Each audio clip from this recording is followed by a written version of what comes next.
Well, Jim, let's get another question here. This one sent to CornyDriveThru@gmail.com from Eric. As I'm writing this email, the Daily Google Doodle is honoring Indian wrestler the Great Gama. What? Back it up. The what is honoring? The Daily Google Doodle. Is that like J. Jonah Jameson and the Daily Bugle? What the hell is the Daily Google Boogle? If you go to google.com, there's nothing there today, but some days there is a doodle and there's nothing there today. Some days there's a doodle. Yeah. And other days there's a noodle. Well, before this chair squeaks a little more. Every once in a while, a poodle. On the day Eric sent this email. You're fucking this dog. I'm just holding it. I'm not trying to fuck this dog. I'm trying to do this show. I'm trying to fuck this dog. Here's Eric's question, but there was a Google Doodle, which goes out to the entire world. That's a lot of people, Jim. That's a ton of them. Honoring Indian wrestler the Great Gama. I only have the information in the brief Google write-up, but it appears he was undefeated for over 50 years with wins over Stanislaus Zbyszko and Ben Roller. As I'm now intrigued by the career of the great... That's Dr. Benjamin Roller to you there, you whippersnapper. Well, it's Eric there.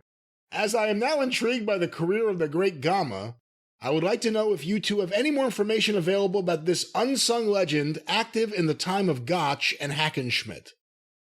Good Lord. And... is there even a Wikipedia on the Great Gama? And oh, of course. Are they saying? Well, I didn't know whether people got that deep or not. And are they saying his career lasted 50 years? And did it? Did he start when he was 18 and wrestle when he was 70 or whatever? According to this, in 1895, again, according to Wikipedia, I don't know if this is J. Michael Kenyon over here working on this. Yeah, I wouldn't trust everything. In 1895, at the age of 17. Gama challenged then Indian wrestling champion, middle-aged Rahim Bakish Sultani Wala, another ethnic Kashmiri wrestler from, well, it has where he's from. So that's challenging him at 17 years of age in 1895. And 50 years later would have been 1947. I know it was India, but he wasn't on a lot of the radar. Well, it says here that he wrestled in 1929. It doesn't have anything here about what he did between 29 and 47, which was when the partition of India took place. And then he moved to Pakistan. Well, here's what it says, but let me read this is what it says here. All right. Gama fought and won over 5,000 matches. Bruce Lee was an avid follower of Gama's training routine. Lee read articles about Gama and how he employed his exercises to build his legendary strength for wrestling, and Lee quickly incorporated them into his own routine. Well, is that actually where the phrase Hindu squats came from?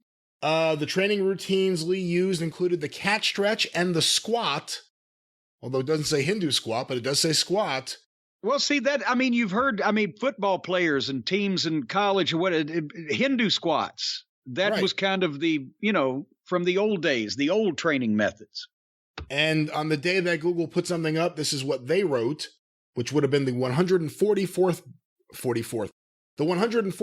birth. I can't say this word for some reason. It would have been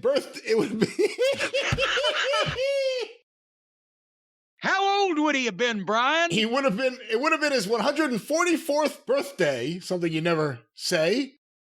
And what Google wrote was, Gama's legacy continues to inspire modern-day fighters. Even Bruce Lee is a noted admirer. Well, he's dead, Bruce Lee.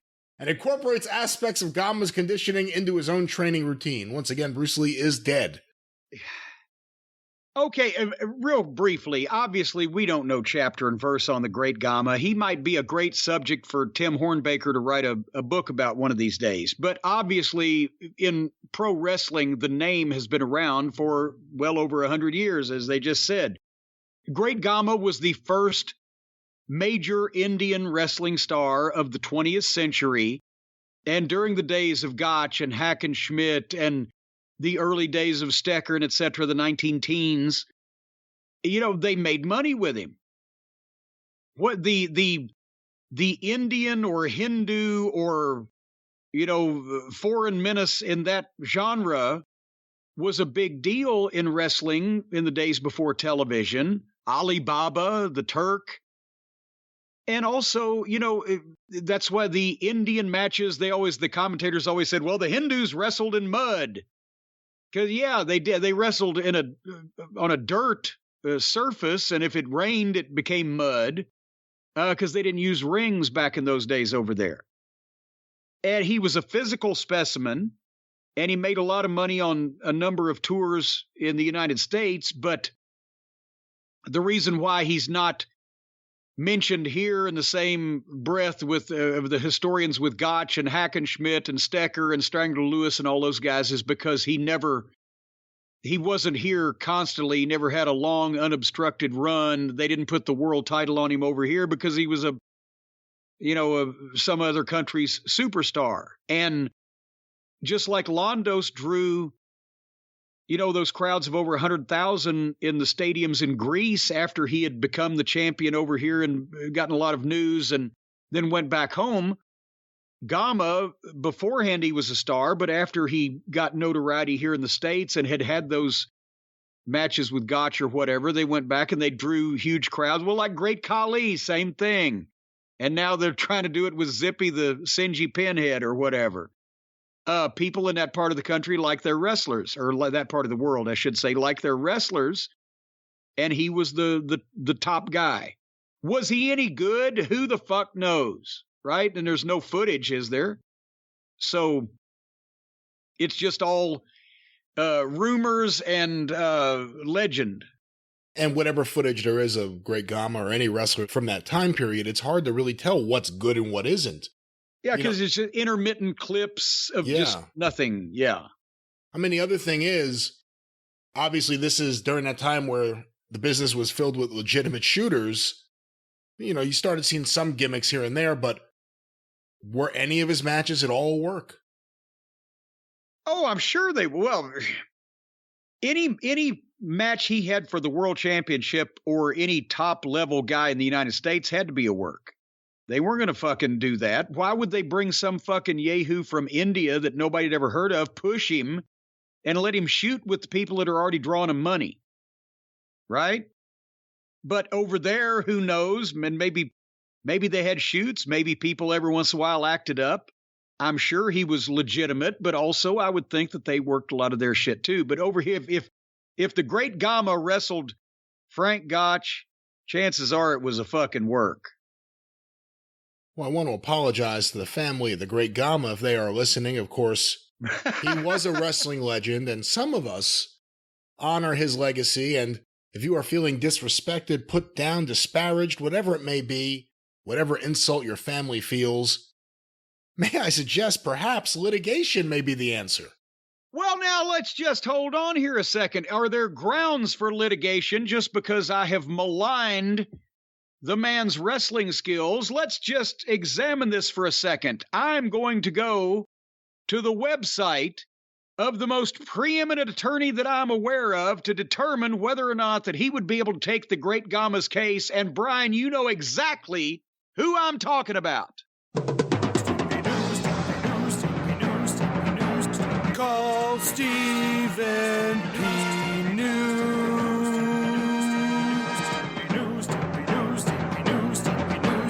If you need to sue.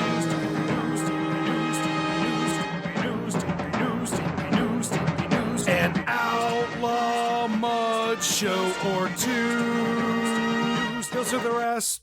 Yes, ladies and gentlemen, Stephen P. New at 888-692-8084, newlawoffice.com. Of course, his lovely and talented partner, Amanda Taylor, is involved as well, but their areas of practice, if you go to that fine website, you'll see they handle personal injury. And we're not only talking about personal injury, we're talking about motor vehicle collisions, commercial vehicle collisions, drunk driving collisions. They handle that, but that doesn't have anything to do with the Great Gama. Sexual assault. We're talking by the clergy, by people at hospitals, by people at schools. But that doesn't take into account anything about the Great Gama or what we were talking. What about wrongful death? Death from medical malpractice, death from workplace injury. Stephen P. New And the folks at newlawoffice.com, 888-692-8084, are experts at that. What about employment and or wrongful termination? If you get sacked, given your walking papers, a pink slip, the boot, and it's against the rules of Hoyle, if you're wrongfully terminated for any of the reasons that are mentioned on their employment information page here at newlawoffice.com, you can sue. And they also cover workplace injury, which the folks at AEW need to pay attention to that because they're always getting injured in their workplace. But I don't know if he would have been able to represent the Great Gama. But you know what? There's also the philanthropy of Stephen P. New at newlawoffice.com, 888-692-8084. We've talked about him being an accomplished philanderer, one of the finest philanderers. No, that's not it. I'm sorry, philatelists. Or that's your other favorite word. No, wait, it's philander, the philanthropy. Filet of fish. And the filet of fish. Over there in West Virginia, they bought kids bicycle helmets. They've gotten scholarships for students at Marshall University. They've done humanitarian things for community food banks and the people who don't have enough to eat. They support the arts in West Virginia and local sports so they can represent you in court, and then they can give you a boost in your private activities because they're part of the community and they're part of the cult of Cornette. Newlawoffice.com, 888-692-8084. If you need to sue, call Stephen P. New. That's right, a great man. Some would call him the really good Gama. But let's get a few more questions before we wrap things up here, Jim. Oh, mama.